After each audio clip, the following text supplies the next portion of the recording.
Welcome to this week's edition of Flashback Friday, your opportunity to get some good review by listening to episodes from the past that Jason has handpicked to help you today in the present and propel you into the future. Enjoy. I've known Jason for about 10 years now, and his company does amazing things for their clients. I found his knowledge on real estate unsurpassed. He's straightforward, honest about his approach, and gives you the information you need without any BS. He's the real deal. I highly endorse him.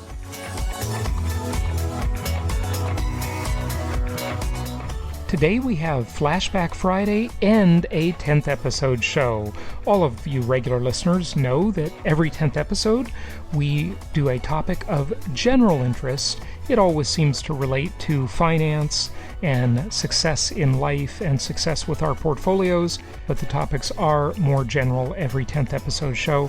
And today we combine a Flashback Friday with a 10th episode.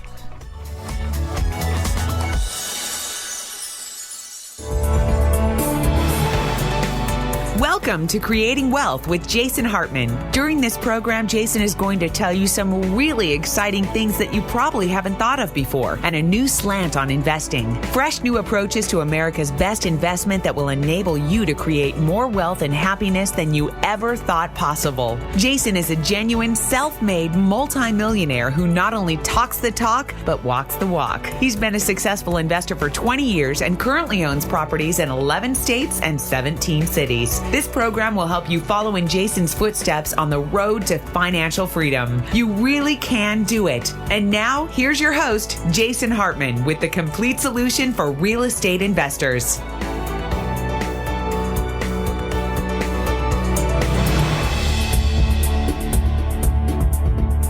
Welcome to the Creating Wealth Show. This is your host, Jason Hartman. This is episode number 390, and you know what that means. It's a 10th episode, so we're going to go a little bit off topic to something of general interest today, as we always do every 10 episodes. And we're going to talk to Wright, and we're going to talk about life at the speed of passion. But before we do, just a couple of quick things. Number one, did you know that the median house price in the Socialist Republic of San Francisco, hey, it's a beautiful place, but it still is a pretty socialist government there, at least for landlords, when you've got very few rights from landlords and rent control and all kinds of restrictions. And you know what I say? We always like to choose landlord-friendly environments.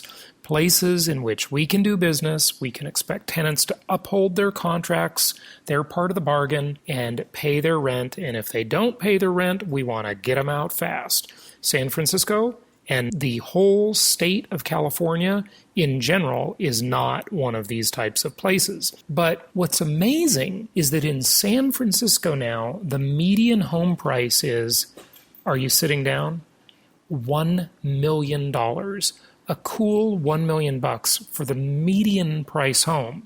I mean, that is shockingly more expensive than the rest of the nation. What this one article I read was talking about is how, you know, of course, the tech people are in there and they're increasing the prices and so forth. And, you know, the Google kids, as they call them, have cash to burn and so forth. But here's what's amazing, and it just proves my points in so many ways. And I said points, not point. It proves my points in so many ways because there are multiple points here. But one of them is that look at the RV ratio. Check this out. The median rent in the Bay Area is $2,158 per month, with San Francisco averaging $3,229 per month.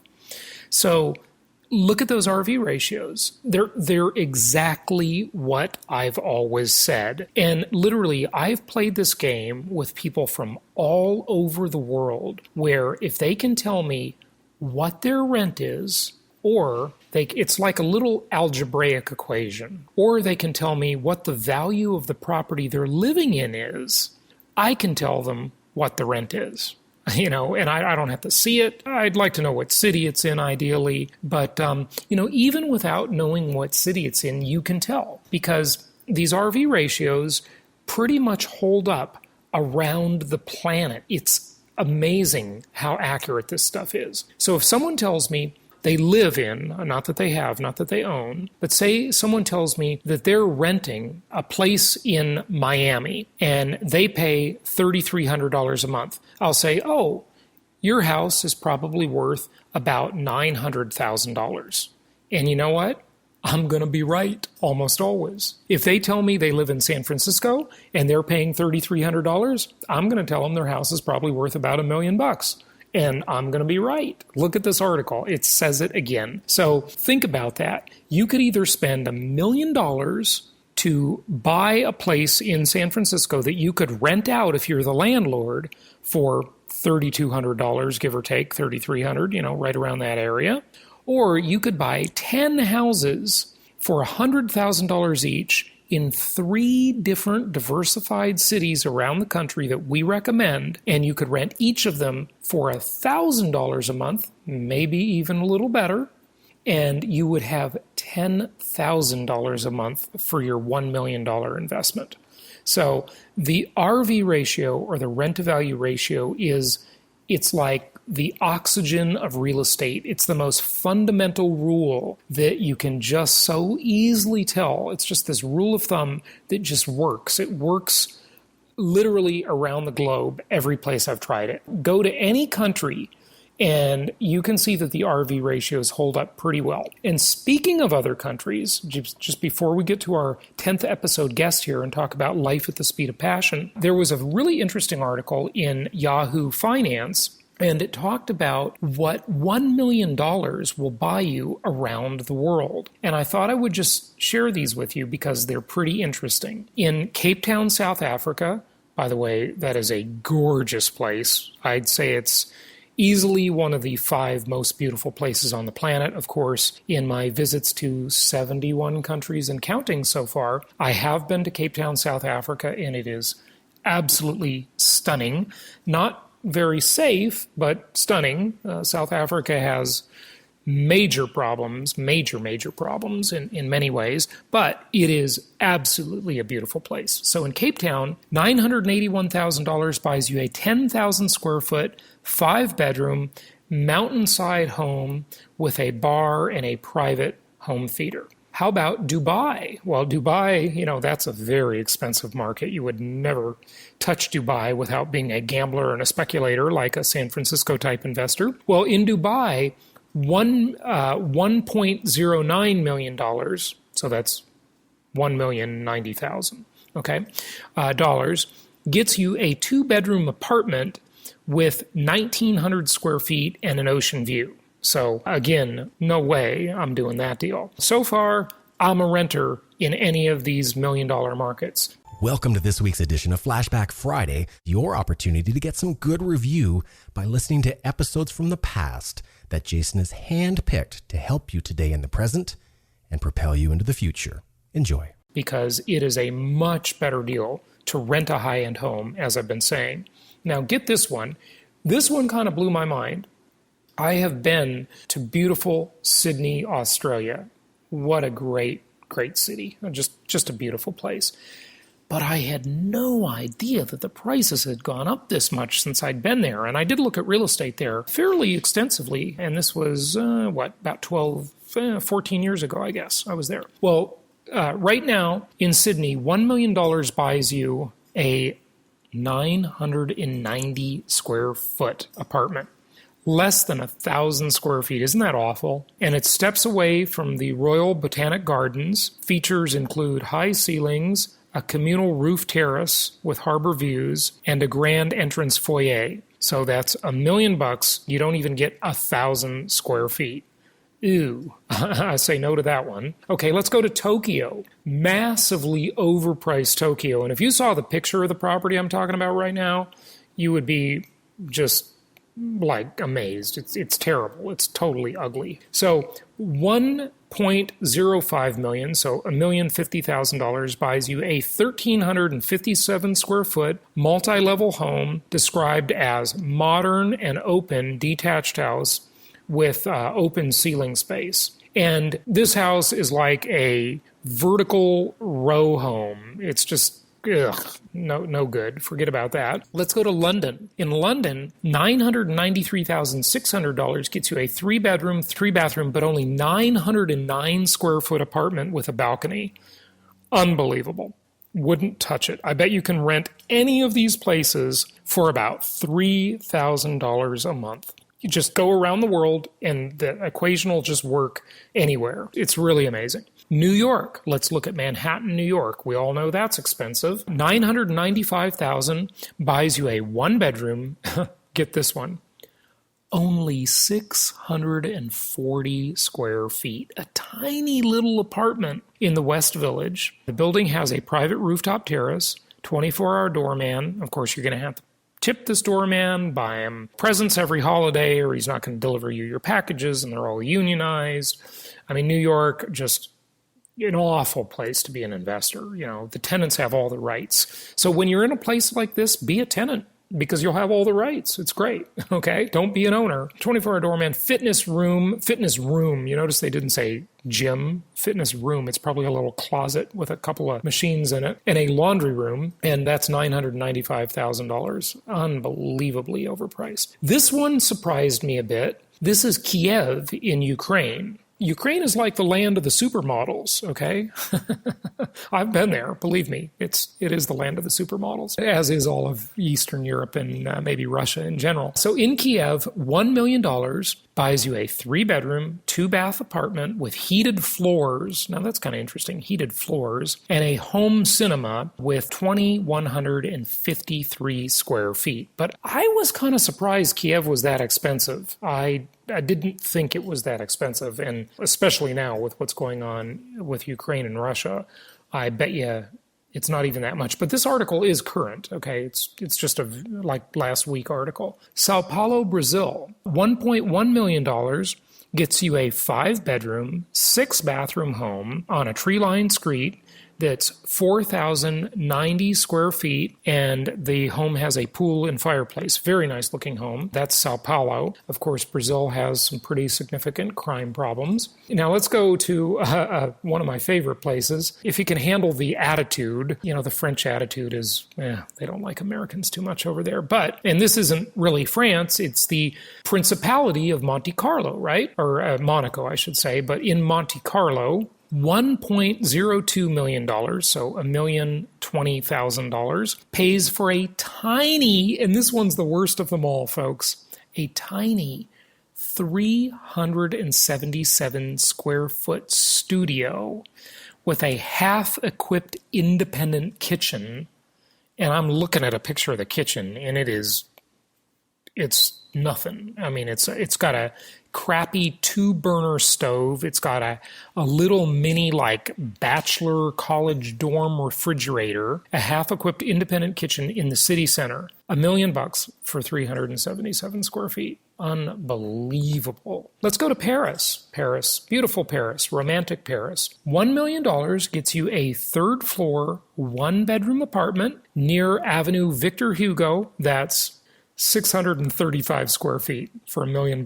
Just unbelievable. But at least this is a nice looking apartment.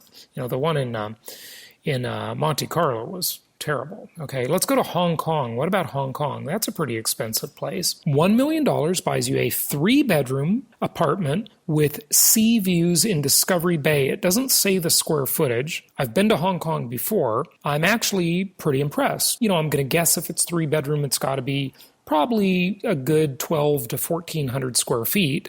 So not too bad, not too terrible.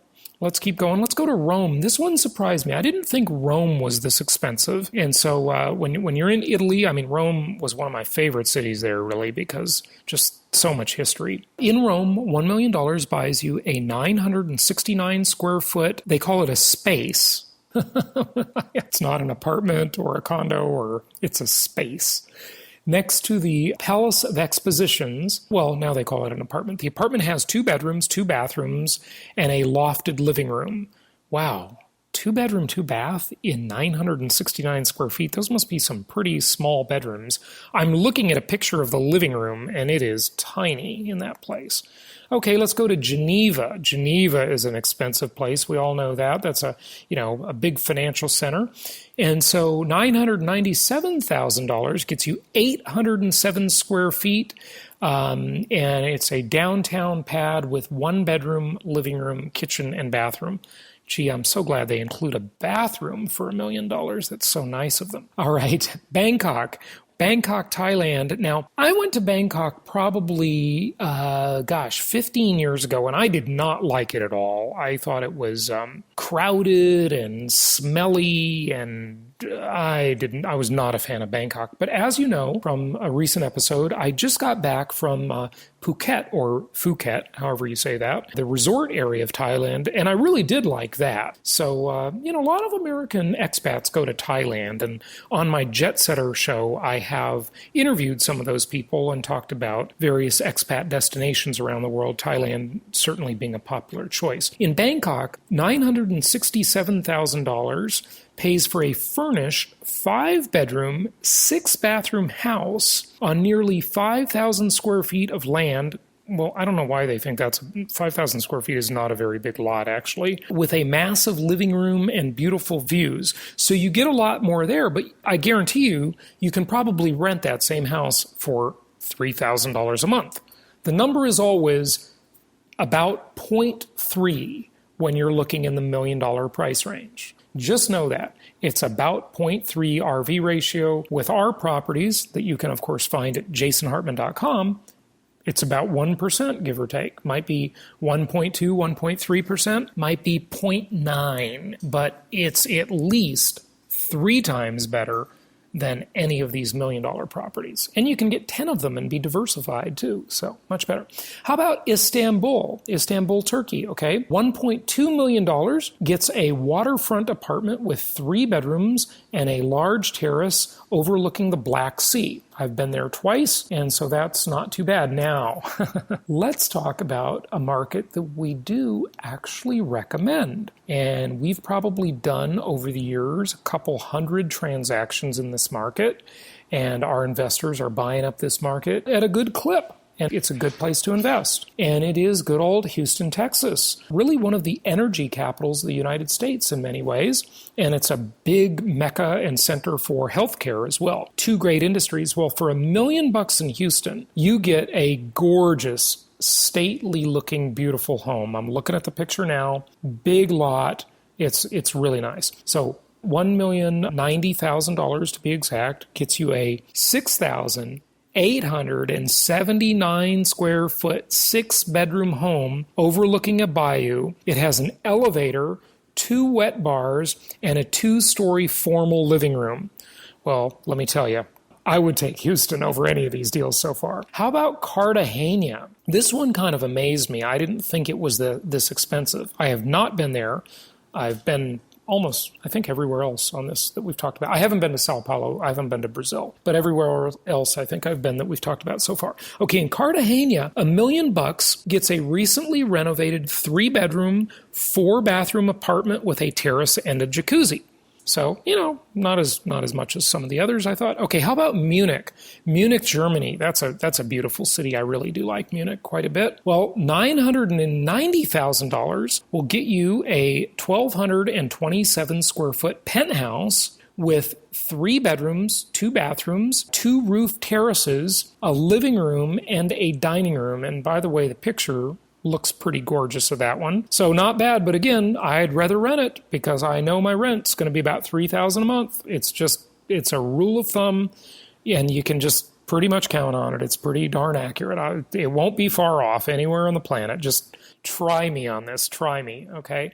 I bet I will be right. Okay, Buenos Aires, Argentina. They call it the Paris of South America. In Buenos Aires, and I've been there, $1 million buys you a 4,300 square foot apartment with 9 rooms in the posh Recoleta neighborhood. You get a lot there. You get 4,300 feet for $1 million. That's pretty awesome. And that's your tour of what $1 million buys you around the world. How do you like that, folks? If you want to see properties with actual intrinsic value, don't look at any of those, and don't look at any of them in San Francisco either, go to jasonhartman.com, click on the properties link, and look in the markets we recommend. Look in Little Rock. In fact, join us for our property tour in Little Rock. Hey, by the way, how did you like Bill Clinton on our last two podcasts talking about our Little Rock property tour? Oh, yeah, I know. We have to add a little humor in here somewhere, right? So join us. That'll be in late September, and you can register at jasonhartman.com. And the format of this goes like this. On Saturday, we'll have the Creating Wealth in Today's Economy boot camp. And then on Sunday, we'll have the property tour. And we'll have a bunch of meals together. Saturday night, we'll have a really nice dinner out together. We'll have some great lunches. And I just think you'll really enjoy the whole time. So these tours, we've done a bunch of them in different markets around the U.S., and of course, we like markets that have good cash flow. So come to Little Rock. I think you'll really enjoy it. That is late September. Register at jasonhartman.com, click on events, and we will look forward to seeing you there. Let's get to our 10th show guest as we talk to Eve about life at the speed of passion. Here she is. It's my pleasure to welcome Eve Wright to the show. She is Vice President and Associate General Counsel of the Heat Group, and that's the Miami Heat basketball team. But she's also author of Life at the Speed of Passion, Create a Life of Intention, Purpose, and Integrity. And she'll talk to us about that as well as her entrepreneurial journey, and I think you'll find that interesting. Eve, welcome. How are you? I'm fantastic. How are you today? Well, good. It's good to have you on the show. I assume you're coming to us from Miami. However, I'm not really sure. Yes, I'm actually in Miami today. Okay. I actually commute between cities, so that's a good question to ask. Oh, okay. What's the other city? Atlanta. Oh, okay. Great. What inspired you to write the book, Life at the Speed of Passion? I actually do a good deal of speaking and try to mentor on a larger scale through my executive development program for women called The Spark. People can find that at thesparkhq.com. And I repeatedly got questions about how is it that you're a woman in professional sports, and how is it that you're an entrepreneur and a mom and doing all these things. And I thought it was important just to kind of have a conversation, a dialogue with folks about perspective and how you widen your vision for what you can achieve, and then how you actually have some real life, tangible strategies and techniques in achieving those goals. And so that was really the outgrowth, or this book is really the outgrowth of those conversations. It tended to be pretty well received in those circles. So I said, I'd like to reach more people and start these dialogues and really kind of give them or share some of the tools that have really worked for me with a broader spectrum of folks. What are some of those tools and techniques? In the book, we talk about, kind of really re-examining what your life looks like now and then what you want it to look like. So starting there, that's step one.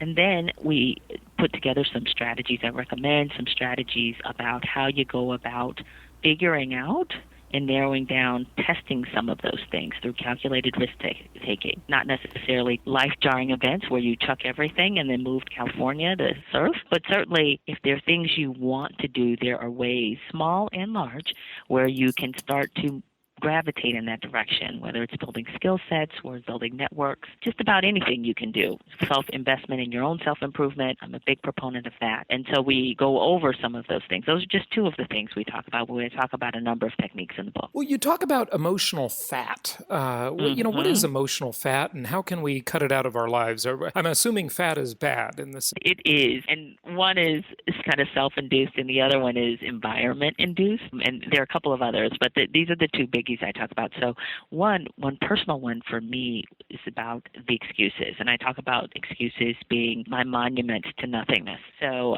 while I've always been very driven in my career, I have not always applied that same drive to the rest of my life, what that looks like. And so there came a point where I had some real health challenges, struggles relative to being borderline diabetic, those sorts of things. It runs rampant in my family. And so I would make a ton of excuses. I have a demanding job. I have this. I have that. I don't have the celebrity lifestyle where I can dedicate hours on end to exercising. But when the rubber hit the road, it's like everything else. I had to make it a priority and then start putting it together, a strategy in place where I might not have the millions of dollars to dedicate toward that or the tons of hours. I had something, and it was starting with that something that removed all those excuses to cut that fat out of my life. And so I talk about how you, again, from a strategy standpoint, put together those strategies to reach that goal. even if it's on a small scale initially. The other emotional fat is the people that you surround yourself with. I talk about some of my personal friend inspirations in the book who have great initiative, who are always operating at a high level, who keep me motivated to continue to do so, and how you determine who's that in your life and who isn't.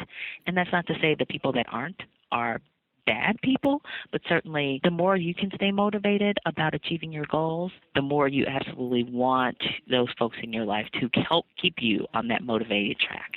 Good point. No question about it. Jim Rohn always says our income will be the average of the 5 people we spend most of our time with, and I think that's pretty true. So the environment is definitely important. True too. Yeah, it is, and so the environment is important. And just some advice: if some people listening are finding it difficult to change that people you hang around with issue, you can hang around with people virtually too. And so, by listening to shows like this, you're hanging around with me, you're hanging around with Eve.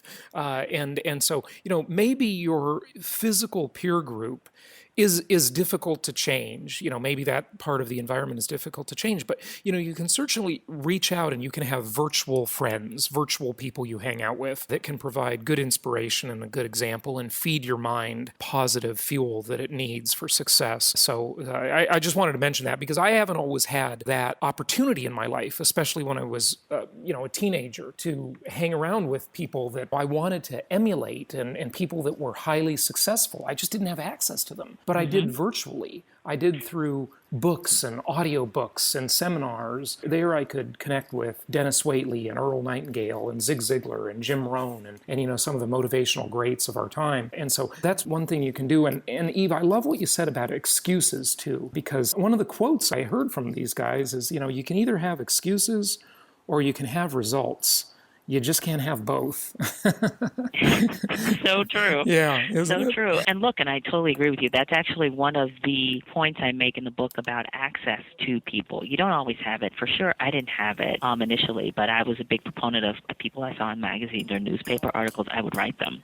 Mm-hmm. And sometimes they wouldn't respond, but sometimes they would. Mm-hmm. And, they may even grant you an audience if you're patient and you're diligent about follow through and follow up. Now, in this time of Twitter, where most people are on Twitter or engaged on Facebook or LinkedIn and that sorts of things, you'd be surprised the amount of access you could gain to people. And even if they don't have time, there are other forums virtually, as you mentioned, podcasts, or, for instance, on my executive development program for women, I engage on a virtual platform with folks just because you don't have necessarily time to talk to everybody individually, but when you're talking to people in mass on conference calls, it makes it a much easier dynamic for you to engage and then elicit some real substantive feedback and assistance. How can we refine ourselves every day? You talk about that. Look, I think you got to be willing to invest in yourself, particularly as women. I know a ton of the time we're very focused on helping and pouring into other people, which is fantastic. But I think it starts with helping and pouring into you so that you're satisfied with the direction and the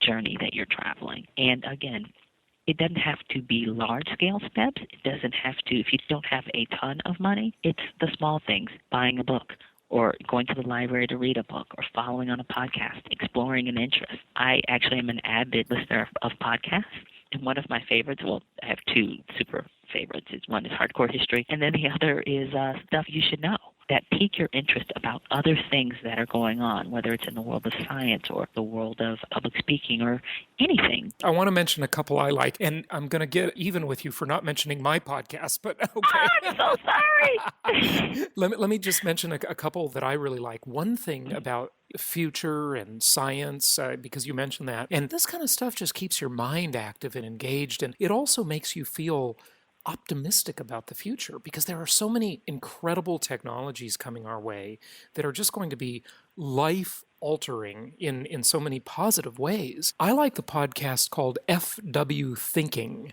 So FW for forward, FW Thinking. That's a great podcast. And another one I like on health pretty well is called The Bulletproof Executive with Dave Asprey. And those are great. And of course, I've got a network of 18 shows you can listen to. Jason Hartman. Well, since they're already listening in, I figured yours was one of, or several of yours was one of their favorites as well. Fair Fair enough. I'm just giving you a hard time. It's great that we have access to this kind of stuff more than ever in human history nowadays. And people not taking advantage of it it's just crazy. It's free. It's free. No, look, if you're building skill sets, for sure, you could take free classes, you can pay to take classes. There are things that you ought to be doing to improve your skill set. Everything relates to everything else. I talk about a good friend of mine and my former boss who used to say that quite frequently, and it's true. You may have in mind what your goal is, and you may not get there in a straight line, but if you add a little bit of this from a skill set perspective, you add a little bit of lifestyle, you add a little bit of networking, you will ultimately get there. You're continuing to work and you're continuing to grow, and opening your mind to the possibilities and then giving you some structure and a framework with respect to the strategies and techniques on how you leverage that, are the very things we talk about in the book. Very good points. So cut the emotional fat, refine ourselves every day. Here's an age-old question for you, Eve. What does it mean to be happy? I don't know, but I tell you what. Good answer. I love it. I think it is certainly different for everyone at different periods of their life. We ought to give ourselves, one, the flexibility to have it be an evolving definition, not be apologetic about what that means for us individually, and give ourselves the room to pursue it. Very good points. That is a very tricky question. And I love how you said, I don't know, was the first answer to it. And then before you drilled down a little bit on it. In the Western world, well, really in most all of the world, the Eastern world certainly is got its share of consumerism. There's no question, if you go to Asia, consumerism is everywhere. Madison Avenue has really defined happiness for us. And I think we need to constantly guard against using their definition as our own. And, that's a definition of materialism and so forth. And while material things, no one would deny that they're great, they're handy, they can make life more comfortable, more convenient, they can bring more opportunities, more access to things. That's not necessarily what creates happiness, and it's so easy to fall into that trap. When I lived near a college, until very recently, I noticed in talking with 21-year-olds this hypnotized mentality, and I suppose I've had that a lot of my life too. Maybe I'm still in it, and I just don't think so. So it's like looking around and we don't notice the air we breathe, but we're definitely part of it. They're just so stuck on this material definition of happiness. That can be pretty counterproductive, can't it? That comes down to letting someone else define what your happiness looks like. Look, if it's genuinely you like nice things, okay. You figure out how to get some nice things in moderation to make you happy. But it shouldn't be because you see and other people promote those things as your happiness. I think there's really a distinctiveness there. And I think the first step, and certainly for my life, it has to be, what does it for me? I love what I do every day, but most importantly, I love where I am, the ability to chase down new things and to explore new things, because that is what does it for me. If I'm like kind of rote memory locked in a box, that's maddening. And so no matter which professional sport area the job or opportunity may be in, it really is about the environment, if that makes sense to you.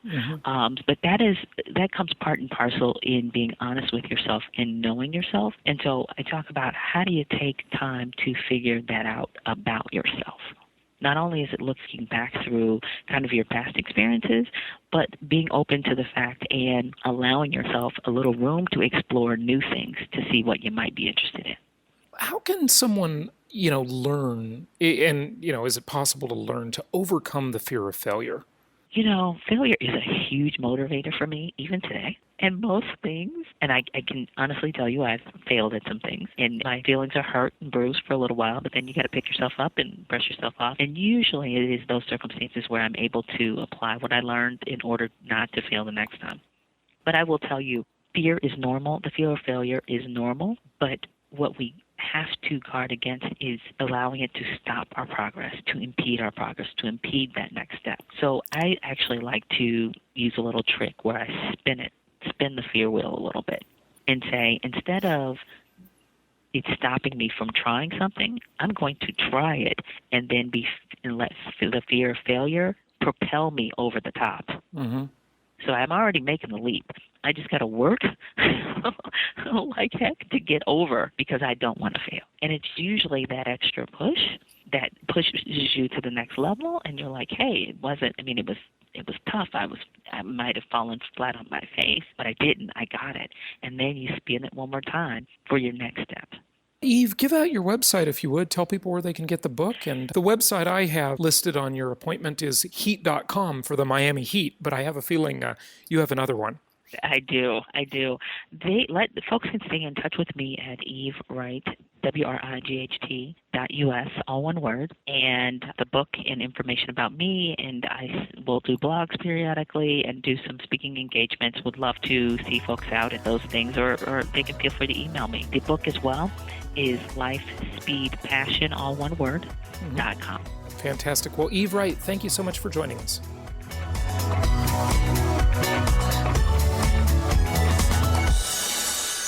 So George Gammon, Jason Hartman, and we've created a high-level mastermind group called The Collective. The goal of The Collective is for you to learn from the three of us, as well as, of course, the other members, on how to build and, more importantly, how to maintain your wealth. In this video, we're going to go into detail about what The Collective is and what it can do for you. Enjoy. So I'm Ken Mcelroy. I've been in real estate for over 30 years. Started with a 2-bedroom, 2-bath using my own money, and now I own over $1 billion worth of real estate that I bought over the years, built a big company. We have a construction company, a development company, a property management company, and of course an investment company. And typically now we syndicate and work with large, both private and public institutions for the equity and the debt. And so what I bring to The Collective is how to scale, how to grow, starting with one really small property with no experience at all and growing it into an organization, which I've been able to do, that basically runs almost without me. So that's what I'm going to bring to The Collective. We decided to start The Collective because, one, I met George Gammon, and George brings a very interesting perspective about the economy and the Fed and the way money works and Bitcoin and alternative types of investments, which, quite honestly, I was super focused on real estate almost the entire time, and even I want to be a little bit more diverse. So when I talk to George and to Jason, they're always doing very, very different things on the investment side. Jason specifically is more focused on the single-family housing and what's going on in that market so that we could collaborate and have different viewpoints on different things. And so that's why I thought The Collective would be good, because I think everybody's kind of searching for the same kinds of answers. So The Collective means to me, basically, the collective group, the whole. And I've always been a big believer of team and collaboration. So for me, it really means collaboration, of everyone kind of coming into a room and learning from each other based on their individual highs and their individual lows, and to be very, very respectful of all their independent views on things, and to be more open-minded, transparent, and authentic.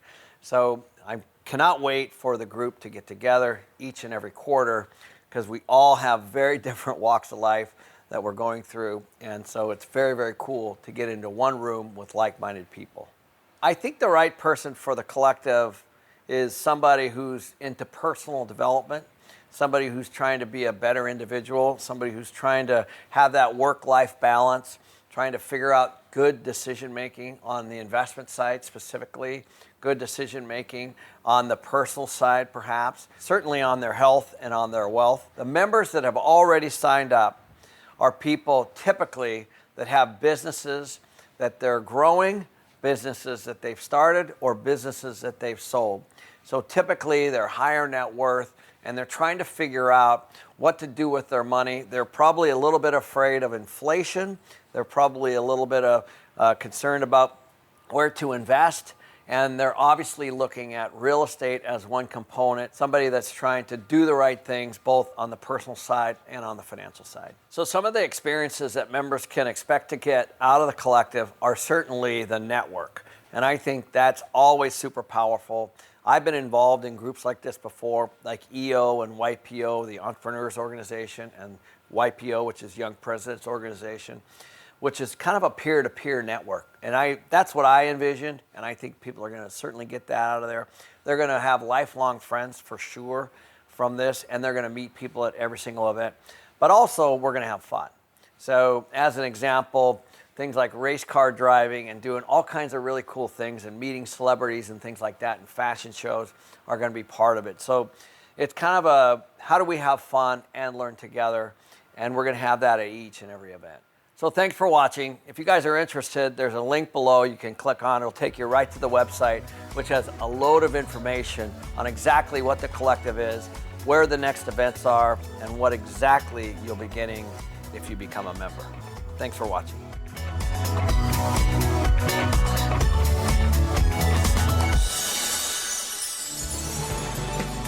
I've never really thought of Jason as subversive, but I just found out that's what Wall Street considers him to be. Really? Now, how is that possible at all? Simple. Wall Street believes that real estate investors are dangerous to their schemes because the dirty truth about income property is that it actually works in real life. I know. I mean, how many people do you know, not including insiders, who created wealth with stocks, bonds, and mutual funds? Those options are for people who only want to pretend they're getting ahead. Stocks and other non-direct traded assets are a losing game for most people. The typical scenario is you make a little, you lose a little, and spin your wheels for decades. That's because the corporate crooks running the stock and bond investing game will always see to it that they win. This means, unless you're one of them, you will not win. And unluckily for Wall Street, Jason has a unique ability to make the everyday person understand investing the way it should be. He shows them a world where anything less than a 26% annual return is disappointing. Yep, and that's why Jason offers a one-book set on creating wealth that comes with 20 digital download audios.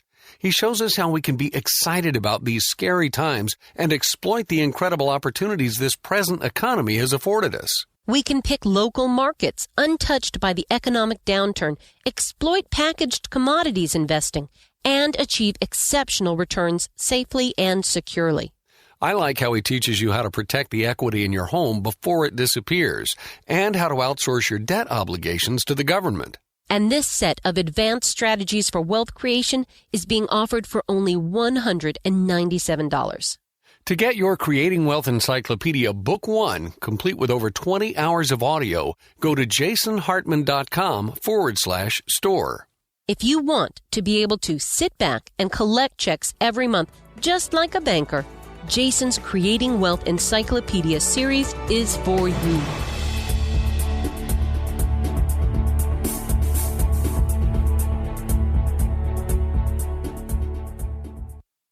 This show is produced by the Hartman Media Company, all rights reserved. For distribution or publication rights and media interviews, please visit www.hartmanmedia.com or email media@hartmanmedia.com. Nothing on this show should be considered specific personal or professional advice. Please consult an appropriate tax, legal, real estate, or business professional for individualized advice. Opinions of guests are their own, and the host is acting on behalf of Platinum Properties Investor Network, Inc. exclusively.